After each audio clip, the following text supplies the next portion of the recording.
season. So, and Big F, as you said, talks about that. So can you tell us a little more in detail about it? Well, this is a potpourri of stories about women from different walks of life and their need to desire, need to express themselves, whether physically or otherwise. This is the second season, and I think in this season we try to delve more into the Indian woman's psyche and address the forbidden desires, and also the fact that, you know, the social taboos should be done away with to give them confidence to do so. And it's for the men to say that, as a tagline says, orgasms don't have a gender. We were just talking about that. Yes. Also, that's a cool hashtag. I mean, I'm going to use that in my social. That's so true. All right. So, okay. So you said that the show is about letting women. Sorry. Yeah. Sorry. You said that Big F is about giving women the right to express their fantasies, their desires. I have an awkward question. Weren't you recently accused of encouraging the mocking of a girl on Twitter for doing exactly that? Elephant in the room. I had to bring it up, sorry. Everybody can see it. I think we must address it. I like to address it in 3 sections. First of all, the tweet itself. I didn't know who this girl was. I saw a tweet by Sehwag, and I often laugh at his funny jokes. He makes pretty funny jokes about all kinds of things. And I just laughed at it, and I left it. I didn't see the connotation in it. Then I got some messages that some prominent journalists are commenting on it and conversing on it. So I went back on Twitter, and I quickly went on the internet and saw what was going on, and I could immediately put 2 and 2 together. And I very pointedly said that do not politicize this poor girl's point of view. And then those 2 words were taken. Poor, they said you're a misogynist, and girl, they said you're a sexist. I said, hey, if it was a boy, I would have said the same thing. And I pointedly said, violence is wrong, peace must prevail, and do not politicize a young girl's point of view. And people came up with all kinds of things. Despite of being a girl, she's a thinking girl. And I said, yes, I take it for granted that if it's a girl, she will be thinking about it. At that moment, let me clarify, I was not aware of any threats to her at all. And when I did become aware of them, I immediately issued a statement clarifying my stand that it was not directed at her at all, and that violence is wrong, and violence against women is a heinous crime, and the perpetrators should be brought to justice and made an example of in a very severe way so that it doesn't happen again. I don't think that has happened. I don't know what the authorities are doing. But by that time, the narrative was set, and I was labeled, put in a box, and I was the poster boy of that acts or agendas that other people had to grind with the other people. The other people had to grind with the other people, which I found myself in the middle of. I have been labeled before, and quite similar labels which were put upon that girl. When I spoke up against Gurgaon being Gurugram, they labeled me all kinds of things, and I got a big lecture on Sanskrit and Sanskriti and all that in not such polite terms. So I shot back at them and I said, don't Sanskritize everything. Our Sanskriti is not Sanskrit. Our Sanskriti is our Sanskar. But I got the brickbats from this side. Then again, when I spoke up against Sanjay Leela Bhansali, the violence against him, I said, हिंसा गलत है, गैर कानूनी है, आप बात कर सकते हैं, हाथ नहीं उठा सकते. Again, another set of people, trolled me. So it seems to me, I was having a conversation with those journalists as well, I was having a conversation here as well. It seems to me that we are not having a conversation anymore. We tend to get abusive, we are trolling people, and I think that is absolutely wrong. As long you can have a point of view and you can disagree, that's fine. It's a democracy. But to put it more in perspective, I'll come to the other section of my answer. Now remove me and Sehwag from it. We are men, we don't have emotions, we are not affected or hurt by the abuse we get. Put us aside. We are successful men. Doesn't matter if we work 20 years to get where we are, put us aside. The same threats were given from this side to my mother and sister, women in Sehwag's family, Babita Fogart, Geeta Fogart. And the same threats were given when two of my colleagues, Pooja Bhatt and Richa Chadda, spoke opposing me from this side. So what is happening is that this nameless, faceless thing about trolling is going on. Whether it's a man or a woman, it's wrong to troll, and if it's a woman, it's very wrong. It's absolutely a crime. You cannot threaten a woman with violence on social media or anywhere else, and I think that is what has to be addressed, is the trolling, and especially the trolling against women. And the portal, the social media portal heads in India should look into it very seriously, because it's becoming a bigger issue and it's getting out of hand day by day. I've had brickbats from this side, I've had brickbats from that side, and I'm inviting them. Maybe I can sit with them and have a conversation about it and try and find a solution.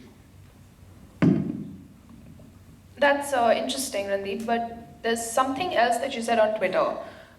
You called the girl Gurmehar, you said that this girl was being used as a pawn.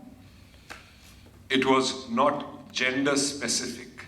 As I had mentioned earlier, even if it was a boy, it would have been the same thing. It was not gender specific, it was not religion specific.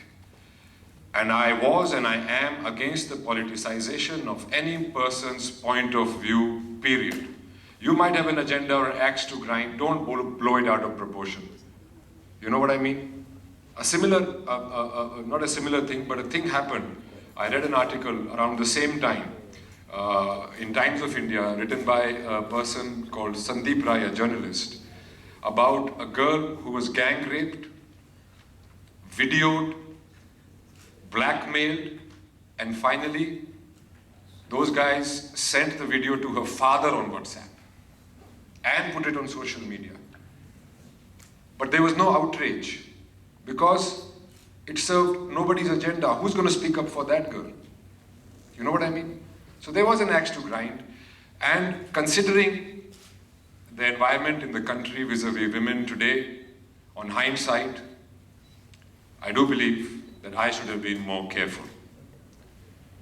As an actor, I have faced this before, and I'm sure I'm going to face it again, as I pointed out to you. But for a young person to go through all that, I'm sure would have been very traumatic, and she should not have had to go through it. So, Randeep, as you also said earlier that you relate a lot to the youth of India. You are a very successful Bollywood actor. You have a great fan following. I'm managing somehow. The youth looks up to you, that's the point. So, do you think it was correct, or it is correct for you to take a political stand? That's a very big question, because like you and me, like everybody else, I am also a citizen of the country. I am also a human being. I have come from grassroots level to wherever I am today. I don't live in a vacuum. I am affected by things that happen around me all the time. I'll give you an example. I was training for my movie called Battle of Saragadi, and we were doing infantry training, and we were doing workshops, and we used to get up at 4 o'clock every morning. So one morning I woke up to the Uri attacks, and I read about it, and it was not war, it was nothing, it was a peaceful unit. These boys were sleeping in their barracks, and they were burnt alive. I was very affected by it. Then I went for the roll call, and I was doing the morning drill with the young boys. They were most of them 19, 20, 22-year-olds. I looked them in the eye, and I said, and I began to care for them so much, and I looked them in the eye and I said, what if this happened to these people, to these boys? I was very disturbed because all talks had failed. I, in my own citizen opinion level, and there was this whole talk going about how we should isolate them diplomatically and economically, and I don't know what to do next. And there was this hashtag going around, ban park artists. So I wrote that if we are trying to isolate them diplomatically and economically, maybe we should also isolate them culturally. And I used the hashtag. And for that, I got different kinds of brick brats. I got silent treatment, and I still do get silent treatment from a lot of people in my own fraternity. It was my attempt, or rather naive attempt, at stopping the violence, at taking a step towards it, but it was only concluded as if it was against artists. We are artists, we are like any other person. An artist, also a citizen of a country. Now, similar to this, Meryl Streep, all of you heard Meryl Streep's beautiful speech at the Golden Globes. She was lauded, she was very witty, she was on the point. I also lauded her. And when she said that, a lot of people here said, why don't Indian actors express their opinions about all these things? This is exactly why we don't. No matter which side of the coin you are. Is it okay that if you speak against the establishment, it's freedom of speech, and you're again put into a label? And if you speak about something you like about the establishment, you again put into label like, bootlicker and many other things I don't want to talk about. The point is, why cannot we express an opinion or a desire without being labeled? That is the problem. You can have an opinion, you might disagree with me, it's fine. And as for the youth of the country, I think we are a very young country. I think they are the future of our country, and I am not at all worried about it, because the youth today is very well informed, also because of social media, very well informed, and they are very outspoken, so there is nothing to worry about. I think they can make their own decisions. So coming back to MTV Big F Season 2, the concept of the show is quite bold. It talks about women and their sexual fantasies and their desires.